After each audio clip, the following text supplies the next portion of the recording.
Well, thank you, Ambassador, for coming and welcome to the Khmer Time Crosstalk. And I would like to thank you, His Excellency Eldeen Husaini Mohd Hashim is the correct names, newly appointed Malaysian Ambassador to Kingdom of Cambodia. I've seen you so busy and when you arrived in Cambodia, and today you spend your valuable time to join your crosstalk and discuss about the diplomat relationship between the two nations, Cambodia and Malaysia.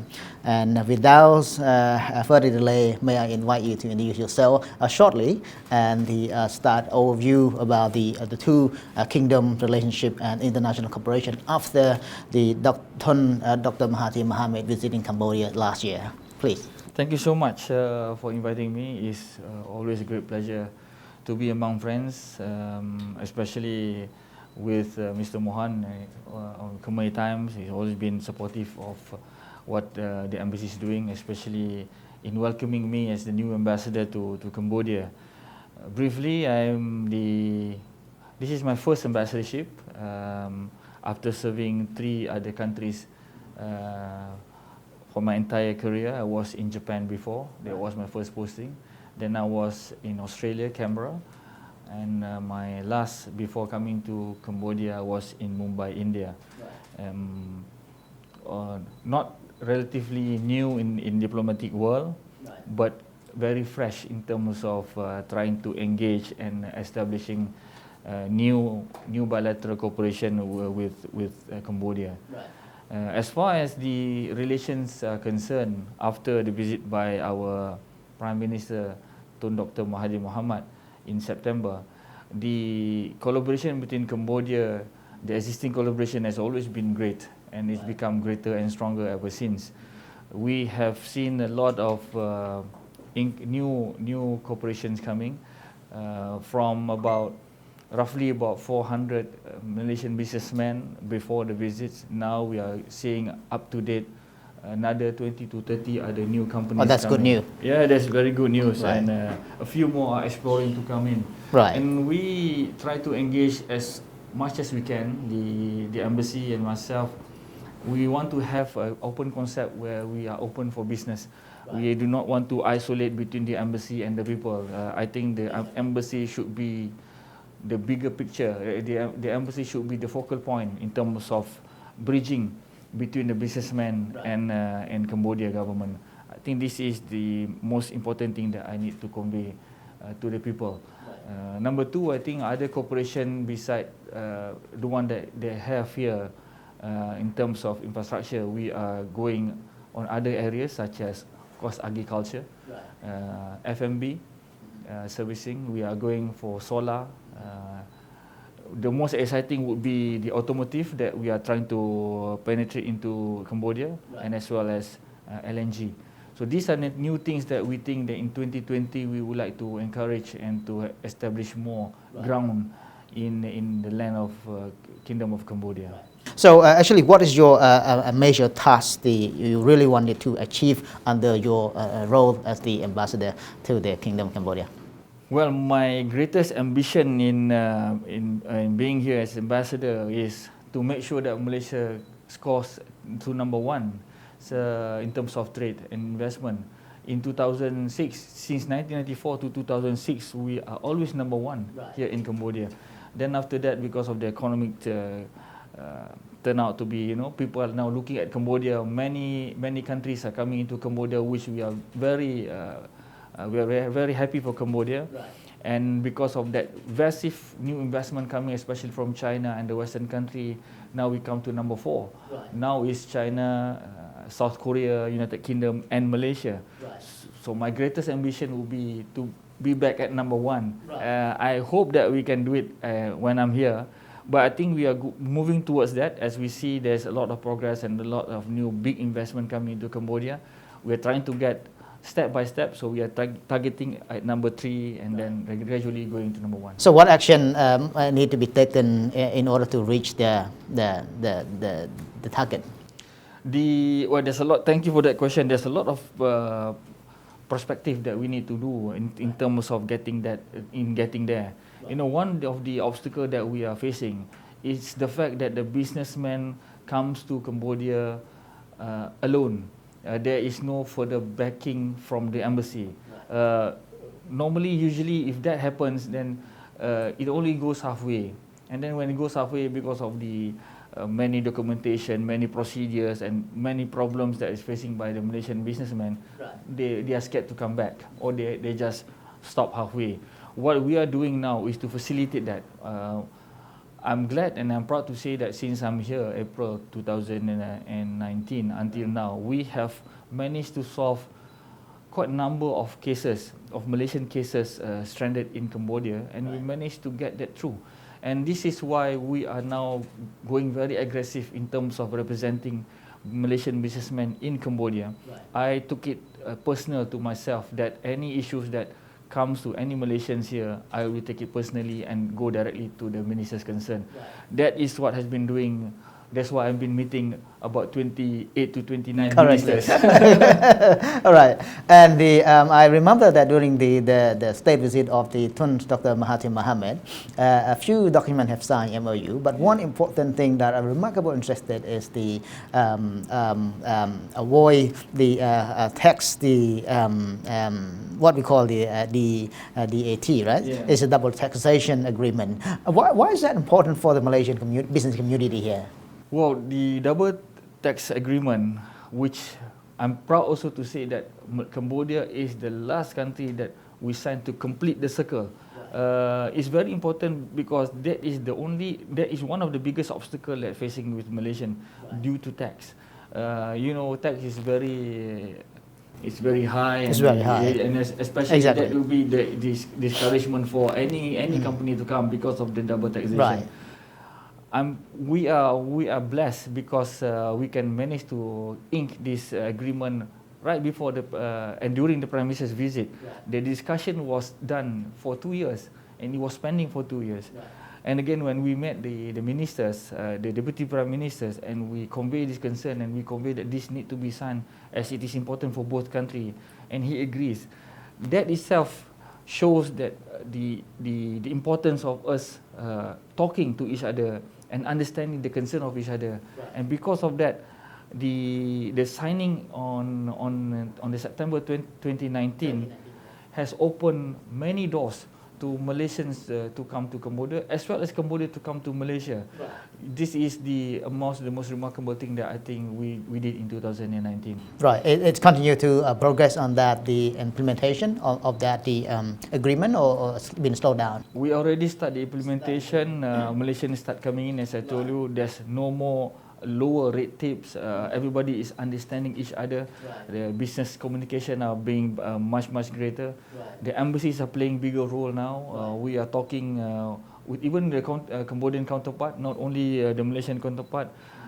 This is just to enhance, to make sure that it is ongoing. We do not want to stop at that on signing, but we just want to proceed as far as we can. Right. That is one of the things that you help to clear a black cloth out of the environment. But the few other things, for example, like the legal system, protected investor, in court, business court, or whatever, or bureaucratic, it still remains in place. Is that a main challenge for the Malaysian investor? It is a main challenge for the investors here. But as I told you, I mean, the engagement, if you go alone, is not going to be very successful if you try to be a lone ranger in terms of getting there. You need us, and as we need you. We want you to be successful because you are Malaysians, and we want you to be successful because it brings up the Malaysian identity in Cambodia. There is bureaucracy, there is red tapes, documentation. You talk to politicians, you talk to cabinet ministers, you talk to the authorities here and there. I think these are challenges, which is a healthy challenges, which I think if you do not proceed, if you do not engage with them, it will be a problem. The only problem that we have before, when we see it, is the understanding of law. It's not this law is too strict or too difficult to implement. It's just the understanding. If you know, and you know the way to implement, and you know your way to maneuver and do the further reading and studies, further discussion with the two parties, I think it can be solved. Right, everything it depends on engagement. Yes, Yeah, everything. I saw you quite good in engagement and talking and negotiation. Yeah. Is the key. Right. So I like you to emphasize to our audiences who are loyal to this crosstalk. At least down three major achievements that the both country have done together and to get both nation interests. Any major thing that the two countries have done together in the term of within the last 5 years. During 5 years? Yeah. Well, if you want to talk, there's a lot the two countries have done, especially in terms of ASEAN. In terms of ASEAN, we have been the longest friends ever. You know, we are celebrating. We did 60 years. Now we are coming to 62 years of our. And it's going to be 63 this year. It's going to be 63. Right. So it is remarkable that we are doing in terms of bilateral relation that we have. Right. In terms of togetherness in fighting or in establishing and what are the things that we have established together, I think the voice of concern that we have in terms of many things. I think Malaysia and Cambodia have same interest in terms of promoting Cambodia and Malaysia together, and we did so by standing each other, by supporting each other, especially when you talk about in terms of engagement with the Europeans. The Prime Minister Hun Sen always talk about the EBA, and of course Malaysia is facing as well the same with the European on palm oil. I think before we were doing this alone, we were alone in trying to fight the whatever has been faced to us by the Europeans, especially in terms of the palm oil. We have been promoting night and day. We have been trying to explain night and day on what is the benefit of palm oil, as well as other things. But now we decided to move along as together. So Cambodia is also representing Malaysia in fighting palm oil and standing our rights. We are also together with Cambodia in supporting in terms of whatever, especially on EBA. We are united as one. As what my Prime Minister said, you know, there's no need for you to look beyond ASEAN, because the ASEAN itself, the ASEAN community itself is very strong. If you do your own trading within ASEAN, you are better than any other continental or any region as compared to ASEAN, because we are strong in terms of economy if we stand together. So I think what Malaysia and Cambodia is doing is to promote that. For the past 10 years, we have been supporting each other, and these are the achievements that I think that we need to highlight again and again. Right.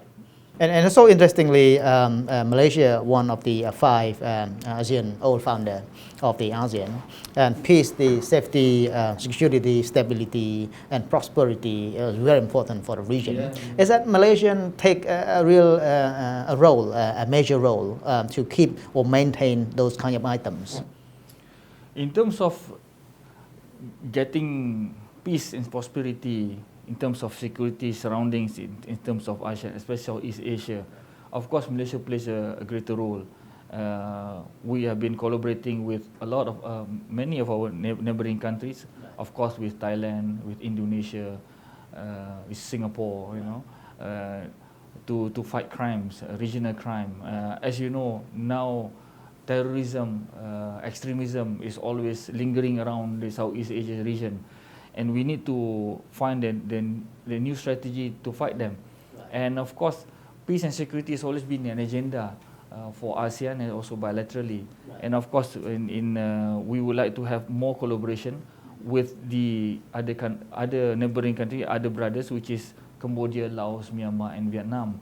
Because we need, if you want to engage, we need to engage as a team.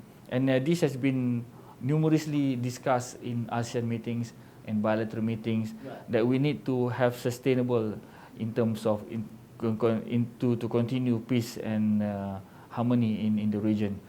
So not only by strengthening our defense system, we also need to strengthen our people-to-people contact system. Because one thing that I am amazed with Cambodia is the connectivity you have with your community, especially how you deal with minorities, the Islam, Muslim here. We can learn so many things with Cambodia on how you manage that. You know, you handle this so carefully that there is no spurs in Cambodia. No racism. No racism in Cambodia. That is something that I always promote, that I always tell my friends, and I always tell my ministers that we can learn this from Cambodia.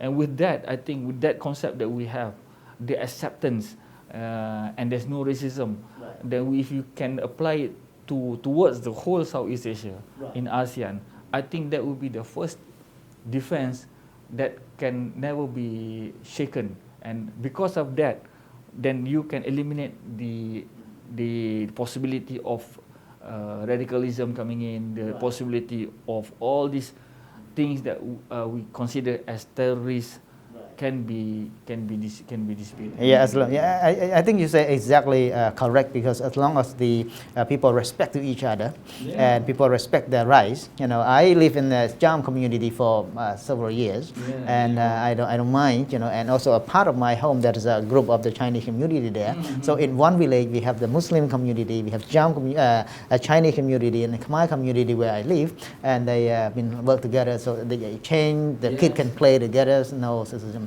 So it's kind of like an open culture and open religious or religious free culture. That kind of Cambodia can be done well, and Prime Minister Hun Sen managed it very well on that part of thing.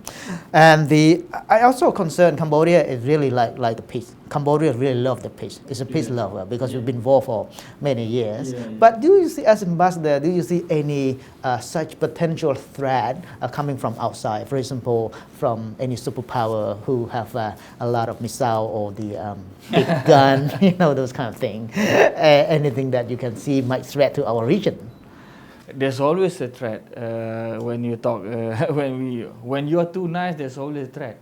When you are too bad, there's also a threat. You know, there's always a possibility of people trying to come in, either to do good or to do harm. You know, whether there's superpower or not superpower or middle power coming in, the modus operandi must be clear. If they come to have, in terms of going because of trade and investment, we will welcome you in terms of trade and investment. If you, I think what Cambodia has been doing is you are going on the right path. You know, seeing the progress that you've been through for the past 10 years, from we considered as a poor society with 56%.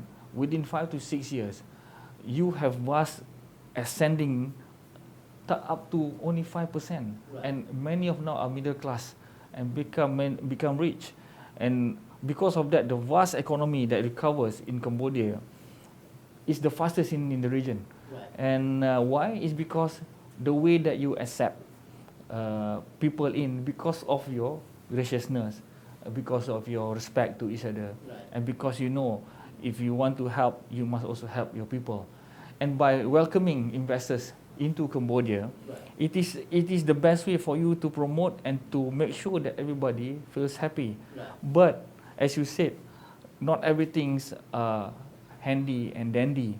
Everything must come with a price. So that's why I think Cambodia has done well in terms of securing and as well as looking for each other in terms of just any threat coming into Cambodia.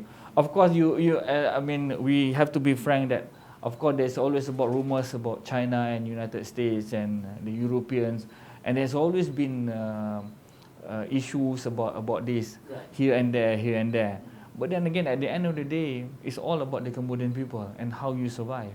And if you look at the economy now, it's great, you know, despite the challenges that you have with China, despite the challenges that you have with the United States.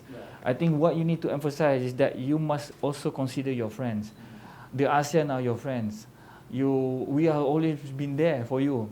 And I think if you look back, I think the ASEAN families is always going to back you up. And of course, we are also hoping that Cambodia will also back us up. And I think that will be the secret formula. Threat is always be there, but all friends will also be there. The threat can always be can be dealt with always can be dealt, or always can be challenged and fight softly by using communication and the negotiation. It's not a weapon fighting like the somebody said last night, some nights ago at the event, right? So now back to the economy, because as ambassador, it's not only politics and economy, but also you're also working on the economy. Regarding to the tourism industry, I've seen some number with the last 6 months traffic down, quite remarkable, right? So how to bring it back? How to engage Cambodia to visit Malaysia and engage Malaysia to visit Cambodia? Thank you. The fact that numbers in 2000, if you compare 2018 to 2019, it was an increase. I think for 2018, numbers of Cambodian tourists going to Malaysia is only 43,000. But you when go to 2019, it has increased to 90,000. For Malaysia, from 185,000, now it becomes 190,000. We are targeting 200 to come to Cambodia, and for Cambodia to go to Malaysia, we are targeting about 100,000. There is a decrease, I think, because of numerous reasons, because of the issues of virus, the issue of stability in terms of economy and whatnot. But I think we can apprehend that since this year is Visit Malaysia 2020. Right. And also tourism year, right? Yeah, it's also tourism year. And also plus that we already signed the tourism agreement during the visit by my Prime Minister. So everything is in place. We have everything geared up. What I'm trying to do now is engage with a lot of the tour agents. We are getting more promotions. I'm doing more talks. We are going through Facebook and Twitter. We're meeting ministers. Of course, we're engaging with ministers, and we're trying to get as much as possible Cambodians to come to Malaysia, as well as Malaysia to come to Cambodia. We already signed medical tourism, which is a big breakthrough to both of us. And this is also to facilitate any Cambodians who wants to have a medical treatment together with vacation. Then there is an option to go to Malaysia. So everything is in place. In terms of promoting, I think we are also very blessed because our Malaysians here in Cambodia are very supportive, especially companies like West Tech Media. They are coming in with Malaysian movies to promote Malaysian. We have Malaysian artists, we have Malaysian restaurants here to promote. So we have everyone to come together with us and join the embassy and to promote. So this year, what we are going to do to boost up the promotion, we wanted to have an open day, Malaysian open day, scheduled to be in August. Okay. What about the our Asian policy of the Malaysia to engage, to bring the, for example, cheap flight from Malaysia to Cambodia, something like that, right? Any thought, something like that? And also, what about the hotel and service investment in Cambodia by Malaysian? The Hala helps the aspirations, whatever, and food and restaurant. What kind of those things is necessary need to boost up? Or? I think if the best thing for us to boost up is to have promotions and to get engagement like we are doing now. I think if you look at the millennials, they always look at there's no more other way for you to engage the millennials is through the websites, it's through online. Everywhere you go, the millennials will always go on your phones, and I think this is what we need to do. If you want to promote food and beverages, if you want to promote hotels, if you want to promote everything, it has to go through the youth, the millennials. The other one also, I think the engagement of you, extending it to the people who has followers, like the celebrities, the chefs, celebrities, whatnot. This is also very important for you to boost up. In terms of getting people to know about the hotels, the restaurants and whatnot. As I told you, we cannot just let them go on their own. If they want to go big, they have to go together with us because we also want to help them grow. So in terms of that, I think the promotion-wise, it has to be online. It has to be more engagement. You cannot just go through the phone call. One thing I learned from when I was in Australia and in India, people respect and honor face value.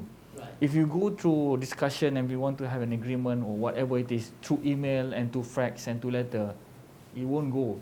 I can assure you, you can never seal a deal or an agreement.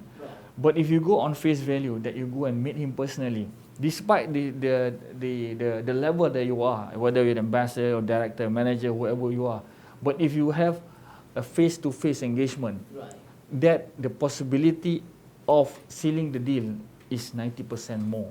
So I think face value is very important in terms of promoting, because the more you look eye to eye, it shows your action, more confident, correct, right, smiling, correct, that's and unity that you want this to happen. The aura that you have, you and me, this is the aura that we want to create, the friendship that we have.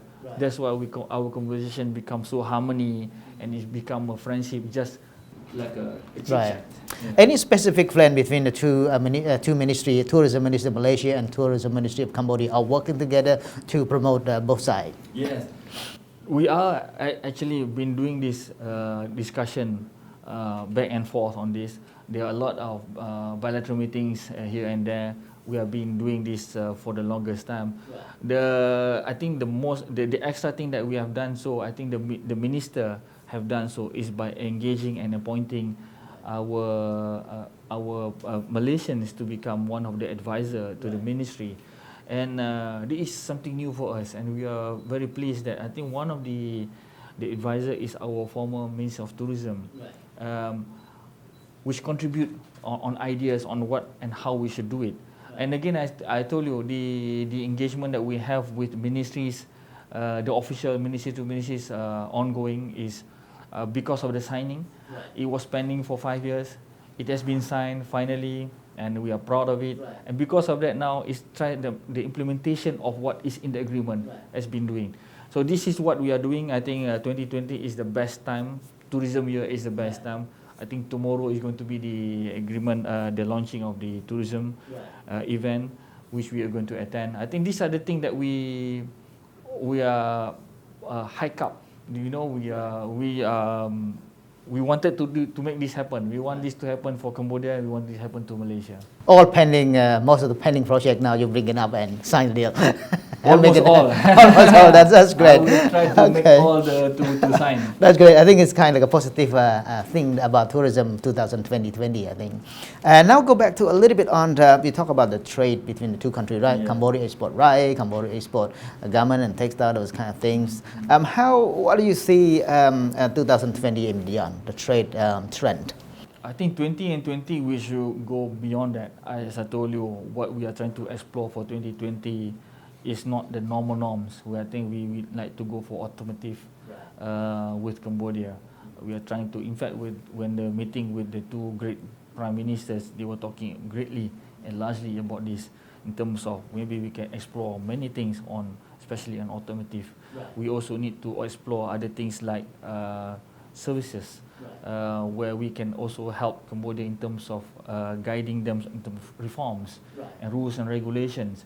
These are the new things that we need to go. The other thing is, of course, telecommunication, the 5Gs. We need that to be in.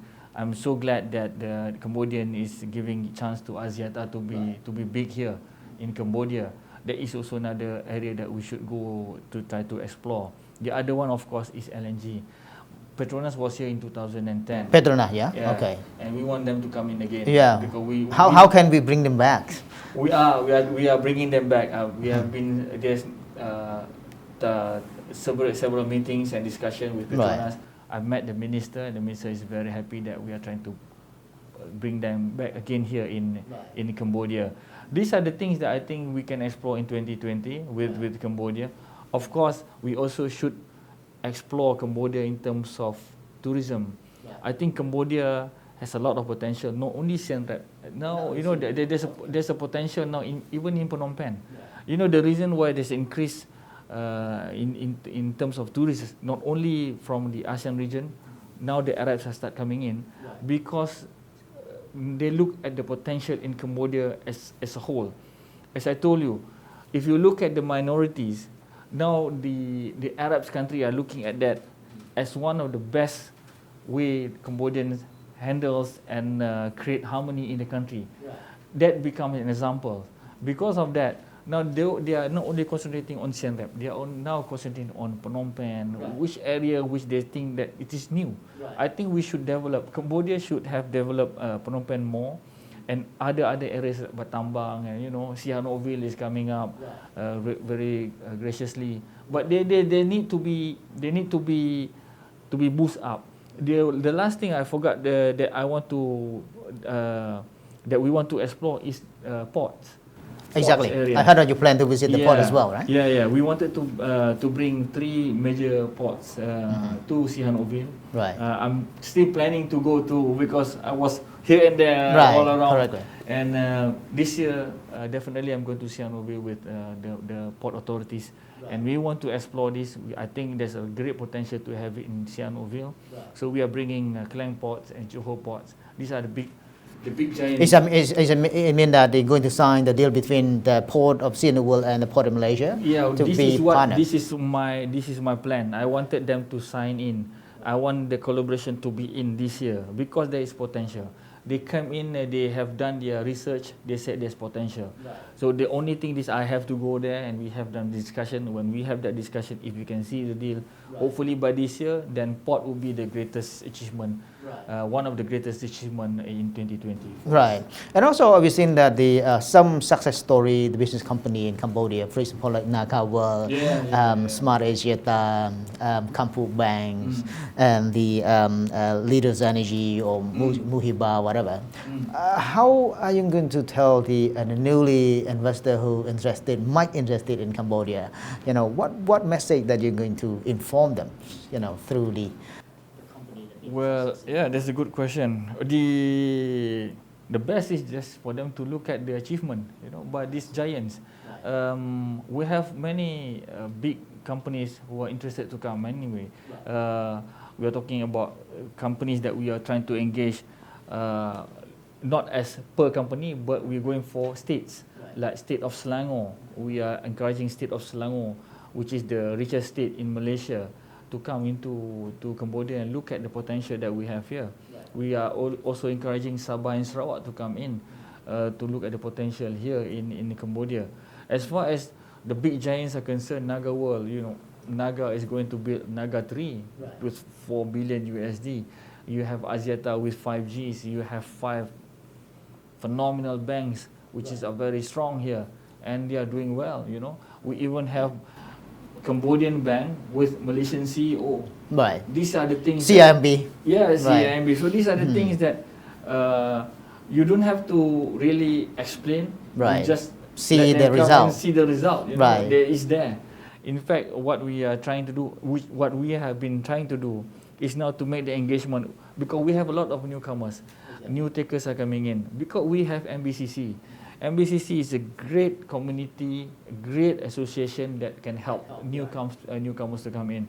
People in MBCC are very helpful, and they are the person that they can assist, which they are doing now. Wherever we have new business coming in, we direct them to MBCC. If they want to go and meet the giants, definitely we can do that. We have all the contacts. Tai Seng very active on that. Oh, my brother Tai Seng is very active, together with my brother Mohan. Everybody is very active and energetic. Because of the spirit that they have, the strong energy they have, the aura that they bring out, touches everyone. So I think that is the main formula, the aura of everyone wanting Malaysia to be great. Right. And beside automobiles, what's a specific area that Malaysian investors really eye on in Cambodia? At the moment, I think we are eyeing on infrastructure. And of course, we are looking at the waste management and development. I say this many times to the ministers, and I'm open to it. I said, everybody knows that I'm a bit outspoken. I just say that, there's a lot of potential in terms of doing business in Cambodia. But majority of these investors come from China. Right. Because China will come with a bigger bulk, bigger trucks. Big money, giant money. Big money. Right. But I think there is also a potential for other countries like ASEAN, especially Malaysia, to also join in the wagon. And I just say to all ministers that, Malaysia should also be given the opportunity to be part of it, and we are now part of it thanks to all the ministers, but especially thanks to the Samdech Techo Prime Minister, who supported this. And because of that, these are the reason why Malaysia are very acceptable to come in to Cambodia. And now, not only Malaysia, you have many other countries, ASEAN countries, Thailand, Singapore, Indonesia. If you look at that, the potential they are coming in, you know, the flow coming in is great. Of course, there are some hurdles to come in here and there, but even though it's slow, but they are coming. But actually, Cambodia is a country that pro-business, pro-business, free, definitely. and open business for everybody. So in fact, the also Cambodia investor, they also have money. They might also want to see any potential or business opportunity in Malaysia as well. What could you advise to people like Khmer or those tycoon who have a lot of money, want to earn money in Malaysia? They have a lot of money, and we have been a series of discussion with them. I think if they want to go to invest in Malaysia, of course they will go on the government side. I think we are promoting rice to go in, the peppers to come in. But other than that, you see, there is also potential in timber. We can see that they want to invest in timber in Malaysia is greatly welcome. Investment in palm oil also is greatly welcome. Cambodian has many potentials, and there is a progress of Cambodian company going into Malaysia as well. So that is very positive and very welcoming. You know, despite that, I think we are also have collaborating with hotels, wholesalers. These are the things that I think Cambodia can come and explore to Malaysia, as well as, if I'm not mistaken, on terms of servicing tourism and spas and whatnot. These are the things that the Cambodians have that they can bring back to Malaysia. So these are some potential that I think we can do great in Malaysia for Cambodian businessmen. In general, I'm sure the government treat Malaysian investor very well. I think, and also the rest of the investor as well. What are the things that Cambodian government really need to be done to attract more or make the more investor more happy and coming more, right? It must be something else that you might demand, right?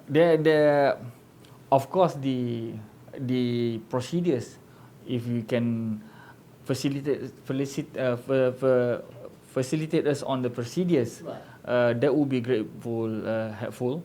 In terms of getting into documentation, which is genuinely simple process, is also grateful, because I think most of the problem that the Malaysian businessman is facing in terms of documentation is there's a lot of uncertainties in terms of procurements and documentations. You know, many Malaysians is having problem because of the documentation that involve fraud, forgery, landowner, land disputes. These are the things that I think the Cambodians are doing it in terms of facilitating all this. I think this will be easier for us to come in, and not only Malaysia, for other investors to come in. In terms of that, I think getting more good tax, you know, giving them handsomely packages where they can come in, and these are things that will attract them to come in more. I think that would be the best advice. Okay, that's good. Now go back to the social a little bit. I believe that I've seen many report that the Cambodian women who work in Malaysia have been treated sometimes difficulty challenges with those women and come back with a difficulty life. I also learned that you met the Dr. Engkun Hapawi, the Minister of Women. Perhaps want to, likely to discuss about that issue, how to deal with that, how to stop those kind of violation against Cambodian women. Well, I think the government of Malaysia has already done so much so to strengthen up the procedures. I think the reason why that this happened is because of two things. One is the fact that the documentation, the people who comes in, they come illegally. They come in without documentation. That's one. The other one is where because of the low salary that is being offered, the employee can afford to get maids. Now, when we talk about the low salary people, employee who can afford to get maids, this is where the problem comes into play. You know, because one of the documentation, one, of course, because you yourself economically are not stable, Right. and you want to afford maid. Socially, it doesn't rhyme. It doesn't blend that. Right. Because of that, then it falls into abuse. It falls into no payment be made. You know, it falls into maid do not know what to do. Right. So these are Malaysian problem and also Cambodian problem. Exactly. Cambodian at one side, we're trying to fight crime. We're trying to get the best human resource. There are bad people who wants to do the back door, the Right. back channel. Say, like, for example, this is what I say to the minister. For example, if the basic salary is about 700, and if you go to the back channel, which I can offer you only 300, Right. definitely go for the 300. But if you go for a 300 kind of package, you will have a person who don't have a qualification. And then you pair that the one who do not have a qualification to a person who don't have money to Right. pay. Right. So that will have the engagement, because that is then the social problem lies into. So these are the problems that we are facing. But I told the minister that there are problems that we are going to settle this. We really want this to engage, the engagement to be right. We want the MOU to be signed. And we agree that after the MOU is signed, then only we can now consider that this human resource, labour and maids to come back to Malaysia with a better protection. And also provide them better training. And better training, yes. Right. Better pay. Yes. And come back with better the pay, better, and better training, yes. better pay. Yes.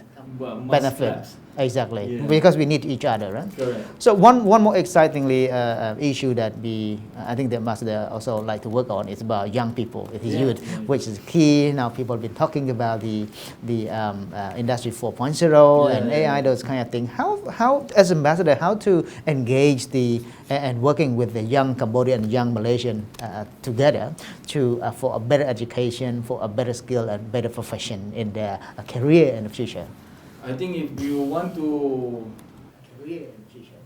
I think if you want to engage with the younger generation, you have to walk the talk. You have to walk like them. You have to talk like them. I think if you want to engage with them, their community. yeah. I mean, if you can't fight them, you have to join them. Right. You know, when dealing with the millennials, the youngsters, the younger generation, they do not like to have a very face-to-face confrontational kind of style. They want it to be in coffee shops. Exactly. You know, they want it to be more casual. They want to talk as freely as they can.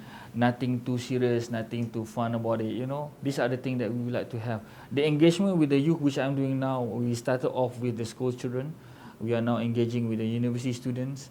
We are now trying to get as much as many NGOs where we want to talk to them and discuss and literally just to listen to what they have to say. Right. I think the younger generation likes to be heard.